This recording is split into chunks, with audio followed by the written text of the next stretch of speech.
بسم اللہ الرحمن الرحیم۔ عزیز طلباء السلام علیکم۔ سی ایس سبجیکٹ کے ساتھ پروفیسر ندیم آپ سے مخاطب ہوں۔ ہمارا آج کا ٹاپک ہے قرارداد پاکستان، تحریک پاکستان کے حوالے سے اس کی اہمیت اور اس کے اہم نکات۔ مسلمانوں کی جو نمائندہ سیاسی جماعت تھی مسلم لیگ، آل انڈیا مسلم لیگ، اس کا سالانہ اجلاس 1940 میں اقبال پارک میں منعقد ہوا۔ تقریباً 1 لاکھ سے زیادہ لوگوں نے اس میں شرکت کی۔ اس اجلاس کی صدارت قائد اعظم محمد علی جناح نے کی اور بیگم محمد علی، آیا چندریگر، مولانا ظفر علی خان چودھری، خلیق الزمان قاضی محمد عیسیٰ، مولانا عبدالحامد بلایونی جیسی عظیم شخصیات بھی اس اجلاس میں شامل تھیں۔ اجلاس بہت زیادہ اہمیت کا حامل تھا کیونکہ برصغیر کے مسلمان اپنے سیاسی مستقبل کے حوالے سے ایک تاریخی فیصلہ کرنے جا رہے تھے۔ اجلاس میں شیر بنگال مولوی فضل الحق نے قرارداد پیش کی۔ قرارداد کا پیش ہونا تھا کہ جو پورا کا پورا مجمع پنڈال تھا وہ نعرہ تکبیر کے نعروں سے گونج اٹھا۔ قرارداد کو متفقہ طور پر منظور کر لیا گیا۔ برصغیر کے مسلمان اپنے لیے جو تحفظات، جو حقوق مانگتے آ رہے تھے کہ کبھی جداگانہ الیکشن کا حق اور کبھی جداگانہ طریقہ انتخاب، وہ ساری چیزیں آج ان کی طے ہونے جا رہی تھیں۔ کوئی بھی قدم مسلمانوں کو سیاسی و قومی اعتبار سے یہ جتنے بھی پہلے اقدامات ہوئے تھے وہ مطمئن نہ کر سکا۔ بالآخر 23 مارچ 1940 کو قرارداد لاہور نے منزل اور مقصد کی جو ہے نا وہ نشاندہی کر دی کہ ہم نے اصل میں کرنا کیا ہے۔ جداگانہ مملکت کا قیام مسلمانوں کا ایمان بن گیا اور صرف 7 سالوں میں انہوں نے اپنے مقصد حاصل کر لیا، یعنی پاکستان۔ اس قرارداد کے 7 سال بعد پاکستان کا جو وجود ہے وہ دنیا کے نقشے پر واضح ہوا۔ قرارداد میں دو جو ریاستیں ہیں مسلم مملکت، ان کا مطالبہ کیا گیا تھا۔ 1946 میں نئے سرے سے دوبارہ غور کیا گیا اور دہلی کے اندر ایک کنونشن، ایک جلسہ، ایک تقریب ہوئی تھی۔ اس میں ایک اور قرارداد بنگال سے تعلق رکھنے والے رہنما حسین شہید سہروردی نے پیش کی، جس کی روح سے صرف ایک مملکت یا ایک ملک کا مطالبہ کیا گیا جو بنگال، آسام، پنجاب، سرحد، سندھ، بلوچستان اور کشمیر پر مشتمل ہوگی۔ قرارداد کو مسلم لیگ نے قرارداد لاہور کا نام دیا، لیکن طنزاً جو ہندو اخبارات تھے انہوں نے اسے قرارداد پاکستان کہنا شروع کر دیا طنز کے طور پہ، اور مسلمانوں کو جو تھا یہ والی چیز ہے یہ بڑی پسند آئی، انہوں نے بھی اسے قرارداد لاہور کی بجائے قرارداد پاکستان کہنا شروع کر دیا۔ اس کے مین پوائنٹس تھے اس قرارداد کے اندر، جو یہ مطالبہ تھا اس میں وہ یہ تھے کہ جو آپس میں جڑے ہوئے علاقے ہیں، باہم متصل جو آپس میں جڑے ہوئے ساتھ ملے ہوئے علاقے ہیں، ان کی حد بندی کر جائے نئے خطے کی شکل میں، نئے علاقے کی شکل میں۔ اور وہ کون کون سے علاقے ہیں جو اس وقت کا برصغیر تھا، اس کے شمال مغرب اور شمال مشرق میں وہ علاقے جہاں مسلمانوں کی آبادی زیادہ ہے وہاں آزاد مسلم ریاستیں قائم کی جائیں۔ برصغیر کے لیے تقسیم کے علاوہ کوئی اور دوسرا جو حل ہے نا وہ قابل قبول نہیں ہے۔ تقسیم اور تیسری جو شرطیں ہیں، تقسیم ہو جاتی ہے تو ہندو اکثریتی وہ علاقے جہاں پہ ہندوؤں کی اکثریت ہے وہاں پہ مسلمان اقلیت میں ہوں گے، تو یہ جو مسلمانوں کی اقلیت ہے جن علاقوں میں ہندوؤں کی اکثریت ہے ان میں کیا کیا جائے کہ ان کے حقوق کا تحفظ کیا جائے۔ اب قائد اعظم نے جو اس جلسے کے اندر تقریر کی، ان کے جو اہم پوائنٹس تقریر کے وہ یہ ہیں کہ مسلمان ایک علیحدہ قوم ہے کیونکہ ان کے رسم و رواج، ان کی روایات، تہذیب و ثقافت اور سب سے بڑھ کر ان کا مذہب جدا ہے باقی جو وہاں پہ جو جتنے بھی طبقات آباد ہیں۔ صدیوں سے ساتھ رہنے کے باوجود ہندو اور مسلمان اپنی اپنی جو ان کی علیحدہ شناخت ہے وہ اس کو برقرار رکھے ہوئے ہیں۔ ایک دوسرے میں وہ اتنے نہیں گھل مل گئے کہ ایک قوم کی ایک ایسی کوئی حیثیت حاصل کر لے۔ اتنا عرصہ صدیوں سے ساتھ گزارنے کے بعد بھی آج بھی وہ آپ کو علیحدہ علیحدہ ایک پہچان کے ساتھ نظر آتے ہیں۔ اور برصغیر اگر متحدہ صورت میں آزاد ہوتا ہے تو مسلمانوں کے جو حقوق ہیں ان کا تحفظ نہیں ہو سکے گا کیونکہ ہندو اکثریت میں ہوں گے، وہ ان کے حقوق غصب کریں گے، مسئلہ وہیں رہے گا۔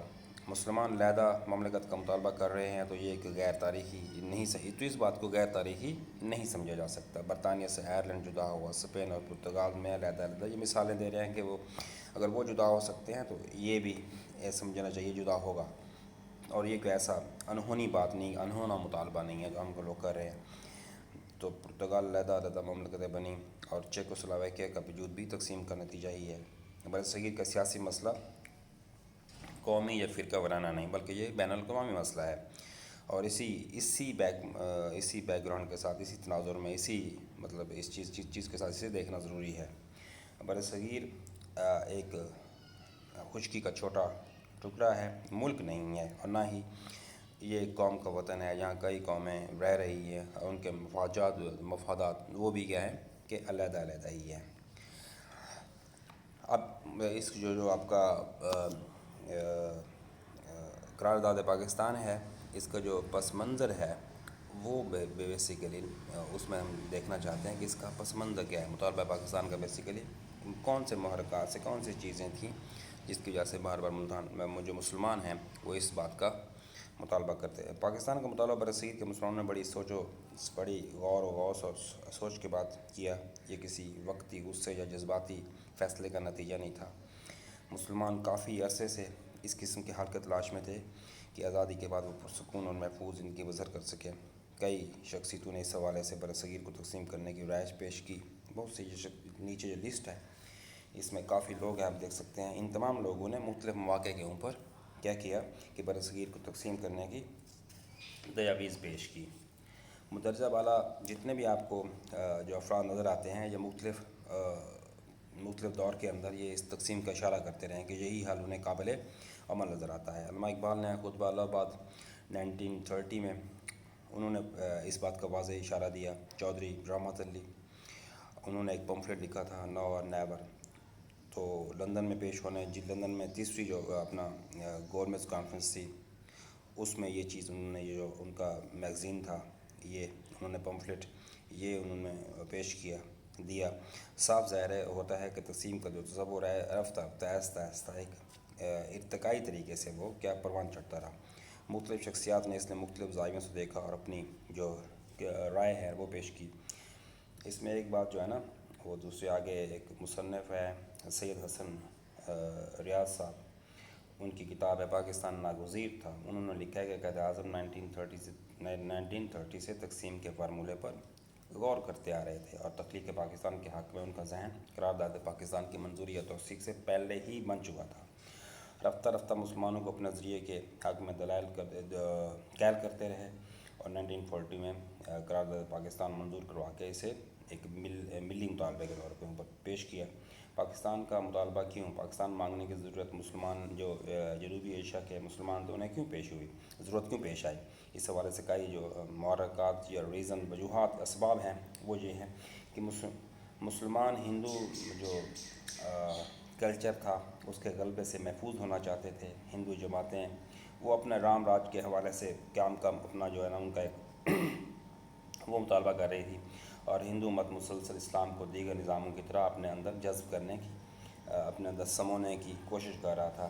اگر متحدہ برصغیر آزاد ہوتا تو جدید جمہوری نظام جو اکثریت کی حکومت کا نام ہے، در حقیقت ہندو اقدار کی ہی ایک دائمی شکل ہوتی۔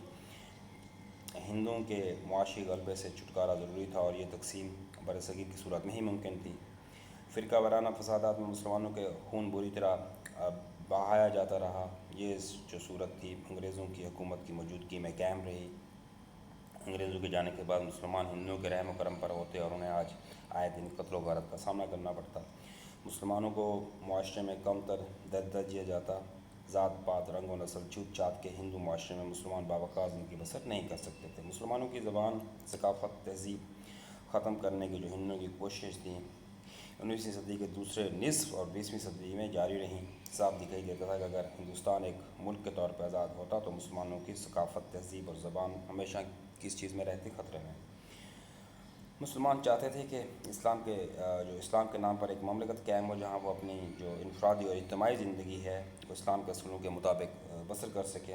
دو قومی نظریہ پاکستان کی بنیاد بنا۔ مسلمان ہر لحاظ سے الگ قوم تھے، اور انہیں اپنے مستقبل بنانے کے لیے مکمل حق خود ارادیت جو ہے نا حق وہ چاہیے تھا۔ اب اس قرارداد کا جو رد عمل ہے وہ مختلف لوگوں نے مختلف طریقوں سے کیا، ان میں گاندھی، راج گوپال آچاریہ، ماسٹر تارا سنگھ ہیں، ابوالکلام آزاد ہیں، پنڈت نہرو ہیں، ہندو پریس ہے۔ اس میں اگر دیکھا جائے تو گاندھی کیا کہتے ہیں کہ ہندو ہماری ماتا ہے، ہندوستان ہماری ماتا ہے اور ہم اپنی ماتا کے ٹکڑے نہیں ہونے دیں گے۔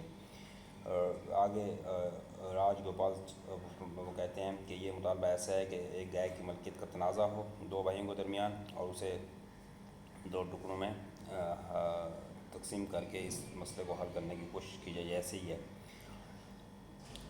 ماسٹر تارا سنگھ اگر مسلم لیگ پاکستان قائم کرنا چاہتی ہے تو مسلمانوں کو سکھوں کے جو خون ہے ان کا ایک دریائے سمندر عبور کرنا ہوگا۔ ابوالکلام آزاد: میں پاکستان کے تصور کا مخالف ہوں کیونکہ میری نظر میں خدا کی زمین کو پاک اور ناپاک خطوں میں بانٹنے کا کسی انسان کو حق حاصل نہیں ہے۔